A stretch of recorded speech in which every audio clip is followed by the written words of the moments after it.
এই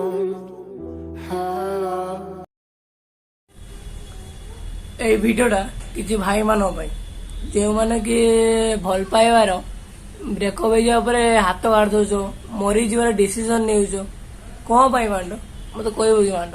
ତମେ ଯେ ମରିଯିବାର ଡିସିସନ ଟା ନେଇଯାଉଛ କିସ ତମକୁ ମିଳିଥାଏ ମତେ କହିସାରଣ? ହାତ ହିଁ ମାଣ୍ଡ କାଢି ଦଉଛ, ହାତ ଫାଳ ତମେ ହାତ କାଢିଲ ତାପରେ ତମେ ମରିଯିବା ଡିସିସନ ନେଇଯାଅ, କଣ ପାଇଁ ମାଣ୍ଡ ମତେ କହିସାରଣ?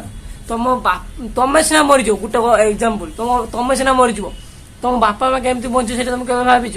ମତେ କହିସାରଣ? ତମ ବାପା ମା କେବେ ତମ ବାପା ମା ତମକୁ ଛୋଟରୁ ବଡ କଲେ, ମାନେ 18 ତମକୁ ବଡ କଲେ, 18 ଧରିକି ସେ କେତେ କେତେ କଷ୍ଟ ମଷ୍ଟ କରିକି ଯେ ଗରିବ ଘର ପିଲା ନା ସିଏ ଏଇଟା ବୁଝିପାରୁଥିବ।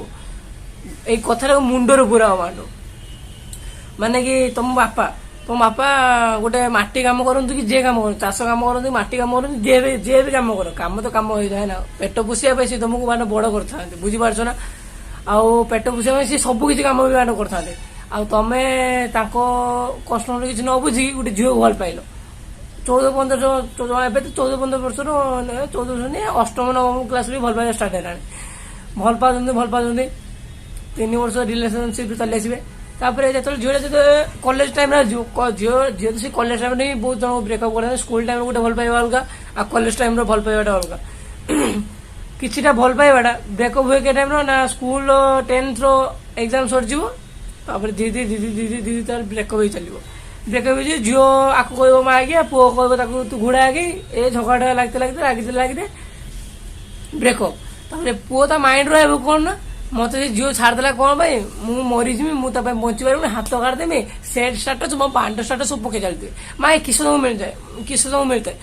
ତମେ ଯେ ହାତ କାଢିକି ମରି ଫରି ଯାଅ, କିସ ତମକୁ ମିଳିଥାଏ? ବାପା ମା ତ ଖାଲି କାନ୍ଦିବେ। ତମେ ମରିଯିବା ପରେ ତମ ବାପା ମା କେତେ କାନ୍ଦନ୍ତି ସେଟା ତମେ ତ ମା ଉପରେ ରହିକି ଦେଖୁଥିବ କି ନ ସେଟା ମୁଁ ଜାଣିନାହିଁ, କି ମରିଯିବା ପରେ କି କେମିତି ଦେଖେ ମୁଁ ସେଟା କହିପାରିବିନି। କିନ୍ତୁ ଆମେ ମାନେ ଫିଲ୍ କରୁଛୁ କି ମାନେ ମୁଁ ଏମିତି ମୋ ସାଙ୍ଗ କଥା କହୁଛୁ, ସିଏ ଏଇଭଳିଆ ମରିଗଲା, ତା ବାପା ମା କେତେ କଷ୍ଟ କରୁଛି ସେଟା ମୁଁ ଜାଣିଛି।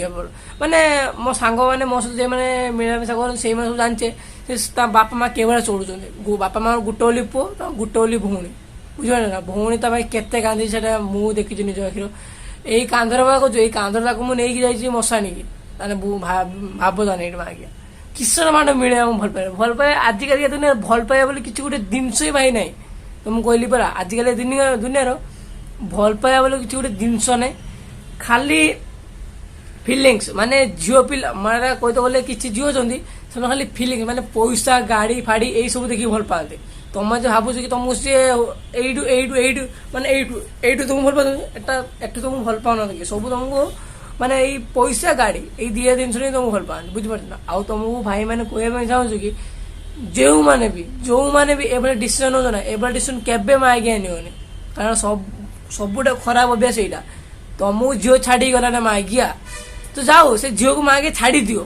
ତମେ ତମ ବାପା ମା ପାଇଁ ଝିଅ ମାଗିଆ, ଖାଲି କଣ ଝିଅ ଖାଲି ତମକୁ ଭଲ ପାଇବା ଦିଏ, ଆଉ ତମକୁ ବାପା ମା ତମକୁ କଣ ଭଲ ପାଇବା ଦିଏ ନା? ମୁଁ ତ କହିସାର ମା ଆଜ୍ଞା ମାନେ ବାପା ମା ଯେଭଳି ତମକୁ ଭଲ ପାଇବା ଦିଅନ୍ତି ନା, କି ମା ଆଜ୍ଞା ଝିଅ ବି ସେତିକି ମାନେ ଭଲ ପାଇବା ଦିଏନି, ଜାଣିଛୁ ନା?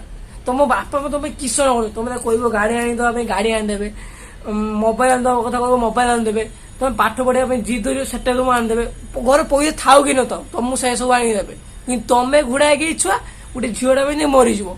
ହଁ, ତମ ଫୁସାର ଏତେ ପାଣ୍ଡା ମା ଆଜ୍ଞା, ଗୋଟେ ଝିଅଟା ପାଇଁ ତମେ ମରିଯାଉଛ, ପୁଣି ପର ଝିଅଟା ପାଇଁ। ସେ ତମେ କିଛି କରୁଛ, ଖାଲି ତମେ ଖାଲି କଣାରେ ଏଇ କଣା ଖାଲି ବାଡେଇ, ମାନେ ତମ କଣା ତାଙ୍କ ବିଆର ଖାଲି ବାଣ୍ଡର ପୁରେଇବ ବୋଲି ଖାଲି ଉଛ ନବ ମା ଆଜ୍ଞା, କହିସାର ବାଣ୍ଡ କିଛି ବାଣ୍ଡ। ଆଜିକା ଦୁନିଆର ଭଲ ପାଇବା କିଛି ନାହିଁ।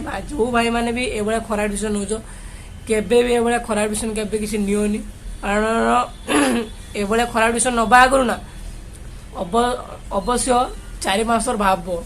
ତମର ଗୋଟେ ଫ୍ୟାମିଲି ଅଛି, ତମ ଫ୍ୟାମିଲିକୁ ତମେ ଚଳେଇବା ପାଇଁ ପଡିବ। ତମ ବାପା ମା 18 ବର୍ଷ ତମ ପଛରେ କେତେ ଟଙ୍କା ନ ଖର୍ଚ୍ଚ କରୁଛନ୍ତି, ତମେ ଛୋଟରୁ ବଡ ହବ ଯେ କେତେ ସମୟ ତମ ପଇସା ସେମାନେ ଯେତିକି ପଇସା ଇନକମ ମାନେ ଇନଭେଷ୍ଟ କରୁଛନ୍ତି ନା, ସେତିକି ପଇସା ସେମାନେ ଯଦି ରଖିଥାନ୍ତେ ଆଜି ସେମାନେ ଗୋଟେ ବିଜନେସ ମ୍ୟାନ ମାନେ ବାହାରିଥାନ୍ତେ, କିଛି ଗୋଟେ ଦୋକାନ ମାନ କରିକି ବସି ପାରିଥାନ୍ତେ। ସେମାନେ ବୁଢା ବୟସର ମାନେ ଏତେ ହନ୍ତ ହେବେନି ଯେତିକି ପଇସା ତମ ପଛରେ ସେମାନେ ଖର୍ଚ୍ଚ କରୁଛନ୍ତି। ସେଥିପାଇଁ କହୁଛୁ ଭାଇ ମାନେ, ଯୋଉମାନେ ବି ଝିଅ ଚକରେ ଯାଇକି ମରିବା ଡିସିସନ ନଉଛ, ସେ ସବୁ ଡିସିସନ କେବେ ବି ନିଅନି। ଅବଶ୍ୟ ଏମିତି ବାପା ମା ବି ଗାଳି ଦିଅନ୍ତି, କିଛି ଛୁଆ ଅଛନ୍ତି ବାପା ମା ଗାଳି ଦେଲେ ବି ମାନେ ସେ ଝିଅକୁ ବୋଉ କରିବେନି, ଏଟା କରିବେନି ସେଟା କରିବେନି, ତା ପାଇଁ ବି କିଛି ଜଣ ମରି ଫରି ଯାଆନ୍ତି। ତ ମୁଁ କହିବା ପାଇଁ ଚାହିଁବି କି ଘରର ସିଚୁଏସନ ଫାଷ୍ଟ ତମ ଘରକୁ ଫାଷ୍ଟ ତମେ ବୁଝାଅ, ବୁଝାଛ ମରିବାଟା ଥରେ ଯଦି ଏଇ ଦିହରୁ ଯଦି ଜୀବନ ଚାଲିଯିବ ନା, ତାକୁ ତମେ ମାନେ ଚାହିଁଲେ ତମେ ଫେରେଇ ଆଣିପାରିବନି, ବୁଝିପାରୁଛ ନା। ଯେତେବେଳେ ଫାଶୀ ଦିଅ ଯାହା ବି କିଛି ତମେ ମରିବା ପାଇଁ ଡିସିସନ ନଉଛ, କେବେ ସେଭଳି ଡିସିସନ ଭାଇ ମାନେ କରନି, କହୁଛି ଆଗୁତୁରା ଏଟା। କାରଣ ମୁଁ ସେଇଭଳିଆ ଦିନ ସବୁ ଦେଖିଛି ଭାଇ ମାନେ, ମୋ ସାଙ୍ଗ ଗୋଟେ ସେଇଭଳିଆ ଦିନରୁ ସେ ଗଲା। ତ ମୁଁ ଚାହୁଁନି କି ସେଇଭଳିଆ ମା ବାପା କେହି ମାନେ ଦୁଃଖ ପାଆନ୍ତୁ, କେହି ମାନେ ଦୁଃଖ ରୁହନ୍ତୁ। ବୁଢା ବୟସରେ ତମେ ତମ ବାପା ମାଙ୍କୁ ସମ୍ଭାଳିବ, କେଉଁ ଝିଅ ଅଛି ତମକୁ ସମ୍ଭାଳିବ। ତମେ ବି ଯାହାକୁ ବି ବାହା ହେଇଛ ନା, ଗୋଟେ କଥା ତମେ ଯୋଉମାନେ ବାହା ହେଇଛ ନା, ତମେ ଭାବୁଛ କି ତମ ବାପା ମାଙ୍କୁ ସିଏ ବୁଢା କାଳର ପୋଷିବେ ବାଣ୍ଡ ଛୁଡିବେ ମା ଆଜ୍ଞା, ସେଇମାନେ ତମର ଗାଣ୍ଡି ମାରିଯିବେ। ବୁଢା ହେଇଯିବ, ତମ ବାପା ମା ବୁଢା ହେଇଯିବେ, ତମେ ତାଙ୍କ ସେବା କରିବ, କିନ୍ତୁ ତମେ ତାକୁ ବାହା ହେଇଥିବ ନା, ସେ ମା ଆଜ୍ଞା ତମ ବାପା ମାଙ୍କର ସେବା କରିବେ, ବୁଝିପାରୁଛ ନା।